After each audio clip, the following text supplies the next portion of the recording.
entrance of the building, and at the end of the hall from the front entrance to the building.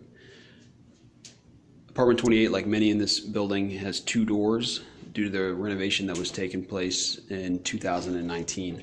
Entering from the rear door, we come into the kitchen, which features a 1-year-old stainless steel appliances, including a dishwasher, electric range, convection oven, microwave, full-size refrigerator, and freezer.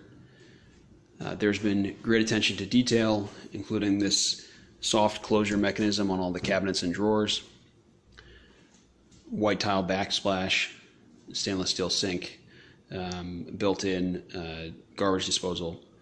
So an excellent kitchen. Here's the large living room area with a large window and in-wall air conditioning unit. Also seen our baseboard radiating heat, which is present throughout the unit, as well as a fully functional fireplace. This is a 2-bedroom unit. The larger bedroom is shown here. It has a southern-facing window, a hardwood flooring throughout, and shown with a queen bed, but would be large enough for a king bed and other furniture.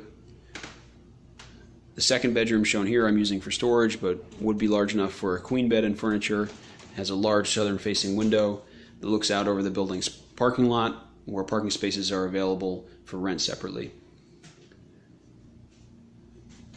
There's a small hallway closet, and then there's a 1 full bathroom shown here, also completed at the time of the renovation.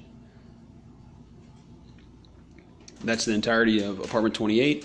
I also moved into this unit by renting sight unseen through a virtual tour with my broker, and I've been very satisfied with living here. Thank you very much.